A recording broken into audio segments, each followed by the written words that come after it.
Lucknow super giants की performance थी जोरदार, पर क्या 5 रनों से हारकर मुंबई हो गई आईपीएल से सीधा बाहर? जवाब है नहीं, अभी भी उनके पास मौका है। तो क्या लखनऊ सुपर जायंट्स मैच जीतकर मुंबई को हराकर पहुंच गई आईपीएल के प्लेऑफ में? जवाब है नहीं। ये नहीं इसलिए है क्योंकि अगर आप पॉइंट्स टेबल पे एक बार नजर दौड़ाओगे तो आपको पता चलेगा कि मुंबई के भी 13 मैच हो चुके हैं, लखनऊ के भी 13 मैच हो चुके हैं। इसका मतलब ये कि दोनों टीमों के पास एक एक मैच बचा हुआ है। जहां मुंबई के 13 मैचेस में 14 पॉइंट्स हैं, तो वो 16 पॉइंट्स तक पहुंच सकते हैं और वहां से भी नेट रन रेट वगैरह इधर उधर थोड़ी जुगत लगा के अभी भी पहुंच सकते हैं प्लेऑफ के अंदर। वहीं लखनऊ सुपर जायंट्स जो कि 1 पॉइंट ज्यादा है मुंबई से, क्योंकि वो 13 मैचेस के अंदर 15 पॉइंट्स लेकर बैठे हैं और पॉजिटिव रन रेट भी लेकर बैठे हुए हैं, तो ये उनको फायदा होने वाला है इसका। एक मैच में अगर वो भी अगले 2 पॉइंट ले जाते हैं और 17 पॉइंट हो जाते हैं, तो वहां से लगभग लगभग ये क्वालिफाई कर जाएंगे। हाँ, टॉप 2 में पहुंचेंगे या नहीं पहुंचेंगे ये मैं नहीं कह सकता हूं, लेकिन ये जरूर है कि भाई अगर ये अब यहां से बाहर नहीं हो पाएंगे अगर ये मैच जीत गए तो। लेकिन फिलहाल जो ये मैच बना है, जो ये मैच घटा है, मैं कह रहा हूं किसी भी थ्रिलर से कम नहीं था। बहुत से लोग कह रहे हैं कि बहुत शानदार स्क्रिप्ट लिखी थी। नहीं, स्क्रिप्ट मतलब वो वाली नहीं कि कोई बैठ के बता रहा है कि भाई अब ये होगा अब वो होगा, ऐसे नहीं। जो भगवान जी ने ऊपर लिखी है, अल्लाह वाहिगुरु जिन्होंने भी लिखी है स्क्रिप्ट, ऊपर वाली जो तकदीरें लिखते हैं, ये वो वाली स्क्रिप्ट को मैं रेफर कर रहा हूं। मैच के ऊपर अगर हम आते हैं, मैच को अगर हम देखते हैं तो उसके बाद आपको पता चलेगा 5 रनों की ये जो जीत है, भले 5 रनों की है, लेकिन ये 2 पॉइंट बहुत ज्यादा जरूरी थे दोनों टीमों के लिए, क्योंकि लखनऊ अगर यहां से मैच हार जाती तो उनके लिए बहुत ज्यादा दिक्कतें होने वाली थी फाइनली पहुंचने के लिए प्लेऑफ के अंदर। लेकिन यहां पे उनकी सांसें बनी हुई हैं और मैं तो कह रहा हूं बहुत से फैंस ये कह रहे हैं कि लखनऊ की यहां पे ना सिर्फ सांसें बनी हुई है बल्कि सांसें अटकी भी हुई हैं, क्योंकि एक तरफ अभी पंजाब और एक तरफ अभी आरसीबी, यानी कि उनकी favourite opponent royal challenger Bangalore, दोनों इस टूर्नामेंट के प्लेऑफ में पहुंचने की रेस में जिंदा हैं। तो ये भी एक जरूर बात है। और अगर यहां पे ये जीत गए, वहां दूसरी तरफ आरसीबी अगर जीतता जाता है, तो आपको हो सकता है कि एक और लखनऊ वर्सेस आरसीबी वाला मैच जो है देखने को मिल जाए। मैं तहे दिल से चाह रहा हूं कि ऐसा कुछ हो जाए, क्योंकि मैं तो आरसीबी फैन हूं। लेकिन आज के मैच की अगर बात करते हैं, बहुत शानदार मैच। यहां पर लखनऊ की टीम जहां पर खेल रही थी वो था लखनऊ का खुद का स्टेडियम, एकाना स्टेडियम, और यहां पर अभी एक रेपुटेशन बनी हुई थी कि पिच जो है वो बिल्कुल भी अच्छी नहीं है।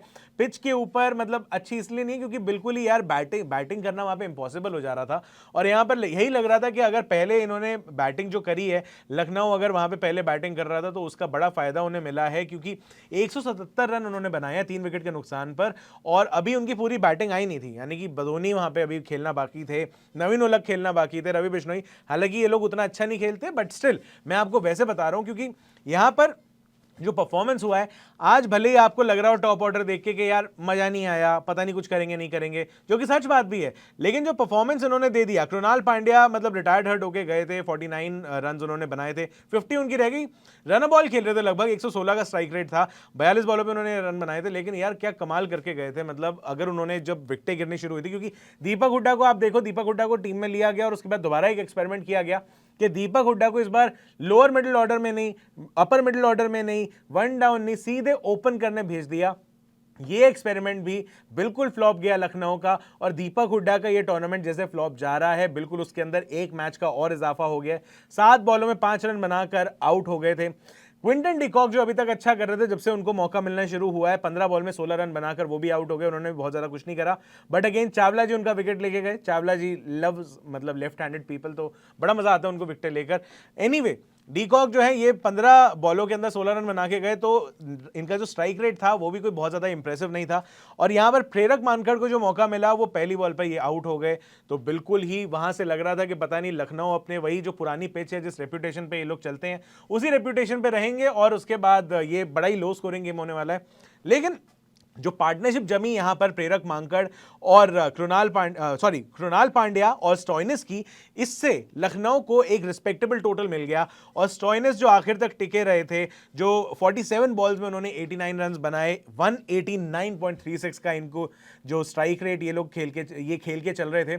कसम से बता रहा हूं, ऐसा लग रहा था ये इनके लिए कोई अलग पिच है जहां पे इनके लिए अलग बैटिंग चल रही है, और जब बाकी प्लेयर्स आ रहे थे तो ऐसा लग रहा था उनके लिए कोई अलग जगह पे बैटिंग चल रही है, वहां पे उनके लिए वो बॉलें स्लो भी आ रही थी, वो बॉलें फंस भी रही थी पिच के ऊपर, लेकिन स्टोइनिस को बैटिंग करते देख ऐसा लग रहा था कि भाई इनके तो बल्ले पे प्रॉपर बॉल आ रही है स्टोइनिस की। लेकिन यहां पे अगर आप ध्यान से आपने बैटिंग देखी होगी तो आपको पता चलेगा कि स्टोइनिस ने अपने जो बैटिंग जितनी भी मार रहे थे, जिस तरीके से स्ट्रोक मेकिंग वो कर रहे थे, अपने आप को इतना हल्का सा फ्रैक्शन ऑफ अ सेकंड का टाइम एक्स्ट्रा दे रहे थे। अगर उनको दिख रहा था कि बॉल हल्की रुक के आ रही है या फंस के आ रही है, उन्होंने अपना पूरा बल्ला जो है वो इस तरीके से लेके गए कि उसमें एक्स्ट्रा टाइम लिया, मतलब जो मारने के लिए, शॉट मारने के लिए। इसी वजह से उनकी जो टाइमिंग थी वो बहुत शानदार बैठ रही थी। इतनी बढ़िया टाइमिंग शायद मतलब और किसी की देखने को नहीं मिली थी, अगर देखने मतलब इनकी टीम के अंदर, और अगर देखने को मिली थी तो अगली टीम के अंदर ईशान किशन उस तरीके से खेल रहे थे। रोहित शर्मा ने इनिशियली उस तरीके से शुरुआत करी थी जहां पे वो भी मार रहे थे, लेकिन वही बात है कि नई बॉल से मारना फिर भी आसान था, फिर भी बल्ले पर आ रही थी। जैसे जैसे बॉल पुरानी होती गई, थोड़ी और ज्यादा पिच पे रुक के आने लगी, फंस के आने लगी, ग्रिप होने लगी, तो उसके बाद बैट्समैन को दिक्कत होने लगी स्ट्रोक मेकिंग में, रन बनाने के अंदर। जो भी है ओवरऑल यहां पे इनके इतने रन बन चुके थे, यानी कि 177 मैं ये कहना चाह रहा था, लेकिन इतने रन इनके बन गए। और बाद में जो सबसे खराब बॉलर रहे वो थे एज यूजुअल मुंबई की रन मशीन। मैं रोहित शर्मा की बात नहीं कर रहा हूं, मैं क्रिस जॉर्डन की बात कर रहा हूं। 4 ओवर के अंदर 50 रन, एक और हाफ सेंचुरी उनकी बॉलिंग के अंदर। 12.5 के हिसाब से इकोनॉमी रेट रहा, 2 वाइड रही, एक भी विकेट नहीं। अगर आप रन खा रहे हो, कम से कम सीखो तुषार देशपांडे से, रन खाओ लेकिन विकेट भी लो। धोनी भाई ने इतना तो इंश्योर कर ही रखा है। लेकिन अगर आप मुंबई इंडियंस की बैटिंग पर आते हो तो भैया इन्होंने अपना हाथ का बना बनाया मैच जो है वो बिल्कुल छोड़ दिया था। क्योंकि अगर आपको मैं बताने लगूं, बड़ी इंपॉर्टेंट जो बात है वो ये कि पहले 6 ओवर के अंदर लगभग 60 रन थे, यानी कि पावर प्ले के अंदर 58 रन उन्होंने बना दिए थे। और मजे की बात यह थी कि एक भी विकेट नहीं गिरी थी। बहुत बढ़िया स्टार्ट मिला था मुंबई की टीम को। 178 का टारगेट जो था वो बिल्कुल अचीवेबल लग रहा था एक पॉइंट पे, क्योंकि लगभग 7 ओवर 70 रन, 8 ओवर 80 रन, इस तरीके से लगभग चले जा रहा था जो स्कोर था। 10 के हिसाब से, 9.5 या 10 के हिसाब से वो लोग चेज कर रहे थे। लेकिन फिर अचानक से 10वें ओवर के अंदर रोहित शर्मा की विकेट गिरती है और 90 पे 1 हो जाता है। जब ये हुआ उसके बाद 103 पर दूसरी विकेट गिरी जो थी 12वें ओवर के अंदर ईशान किशन की। और जब ये आउट हुए उसके बाद तो बस सिलसिला लग गया कि भैया अब ना, अगर या तो हम खेलने की कोशिश करेंगे तो हम आउट हो जाएंगे, और अगर हम रुकने की कोशिश करेंगे तो हम बॉलें खाना शुरू करेंगे। ये काम हुआ, ये प्रॉब्लम हुई। और यही वजह थी कि मुंबई जो आखिरी ओवर के अंदर जहां पे 11 रन चाहिए थे मात्र जीतने के लिए, आपके सामने मोहसिन खान आते हैं और वो आपको रोक कर चले जाते हैं। और वो ऐसा नहीं है कि आप 1-2 रन से हारे हो कि भाई एक आधी बॉल पे कोई शॉट मिस हो गया, कुछ हो गया, नहीं। 5 रन गए मात्र आखिरी ओवर के अंदर।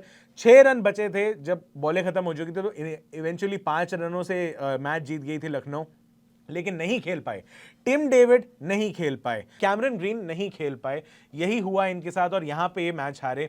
इवन तो नवीन उलक को बहुत ज्यादा मार पड़ी थी पेनल्टीमेट ओवर में, यानी कि जो 19वां ओवर था उसके अंदर, लेकिन फिर भी आखिरी ओवर के अंदर जो इतने से रन बचे थे वो नहीं बना पाए। और लखनऊ बड़े एफिशिएंटली इसको डिफेंड कर गई टोटल को। ईशान किशन ने जहां पे बहुत शानदार खेला, 39 बॉल्स पे 59 रन, 150 से ऊपर का स्ट्राइक रेट, 25 बॉलों में 37 रन बना के रोहित शर्मा आउट हो गए। बड़ा स्कोर नहीं बना पा रहे हैं, आपको इंटेंट दिखता है रोहित शर्मा का, आपको स्ट्राइक रेट भी दिख जाता है, कोशिश करते हैं मारने की, लेकिन बड़ा स्कोर नहीं आ पा रहा है। आई थिंक रोहित शर्मा को एक बड़ा स्कोर बहुत ज्यादा जोर से चाहिए, और ना सिर्फ उनको बल्कि उनके फैंस को, मुंबई के फैंस को और मुंबई की टीम को बड़ी जरूरत है उनके बल्ले से एक बड़े स्कोर की, ये जरूरी है। सूर्य कुमार यादव बड़े ही डिसअपॉइंटिंग और अनलकी तरीके से आउट हुए।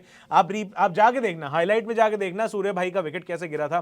कसम से कह रहा हूं, उनकी ट्रेडमार्क शॉट पे अगर वो अपनी खराब कर बैठे और वो ऐसे आउट हो गए, और मतलब बहुत पहले हरभजन सिंह ने कहा था कि अगर इस तरीके की शॉट मार दे तो बहुत शानदार लगते हो, और अगर इस तरीके की शॉट पे आउट हो जाते हो उतने ही खराब लग रहे होते हो। यही हुआ सूर्य भाई के साथ भी। नेहल वडेरा ने बहुत सारी बॉलें खाली, 20 बॉलों में 16 रन बनाए और आउट हो गए। लेकिन यहां पर वही है कि मिडिल ऑर्डर में आए और बाद में जिस तरीके से पिच का नेचर स्लो हो गया था, बॉल जो है वो उतना हार्ड नहीं रहा था, तो बड़ी दिक्कत हो रही थी खेलने में। और इसीलिए टिम डेविड जैसा बंदा भी 1-2 ओवर तो उन्होंने चिपका दिए नवीन उलक पे, मतलब छक्के छुक्के लगा दिए, लेकिन 19 बॉल में 32 रन, 168 का स्ट्राइक रेट रहा उनका, बट आखिरी ओवर के अंदर वो भी नहीं मार पा रहे थे, ये दिक्कत हुई थी। विष्णु विनोद नहीं कर पाए कुछ भी, 2 रन बना पाए 4 बॉलों पे, और कैमरन ग्रीन 6 बॉलों पे 4 रन, नॉट आउट गए, लेकिन शॉट तो नहीं मार पाए, खास तौर पर लास्ट ओवर के अंदर जहां पर मैच जिताया जा सकता था। तो ये है भैया सारी कहानी। बाकी पॉइंट्स टेबल की कहानी मैंने आपको बता दी है कि दोनों टीम्स के पास अभी चांसेस है। मुंबई बाहर नहीं हुई है, लखनऊ प्लेऑफ में नहीं पहुंची है, दोनों के एक एक मैच बचे हैं। कौन जीतेगा, मतलब यानी कि कौन प्लेऑफ में पहुंचेगा, क्या अपने आखिरी एक एक मैच ये दोनों टीमें यानी कि लखनऊ और मुंबई जीत पाएंगे या नहीं जीत पाएंगे, क्या ये दोनों टीमें पहुंचेंगी प्लेऑफ में या ये दोनों टीमें हो जाएंगी बाहर, आपको क्या लगता है? बड़े सारे परम्यूटेशन कॉम्बिनेशन है, नीचे कमेंट से बता सकते हो। बाकी क्रिकेट का जो भी सारा कंटेंट है, आईपीएल से लेकर एशिया कप से लेकर वर्ल्ड कप से लेकर WTC फाइनल, सारा का सारा आपके पास यहां पर मिल जाएगा। थैंक यू सो मच हमारे साथ जुड़े रहने के लिए। मैं हूं अभिषेक, आप देख रहे थे अनकट।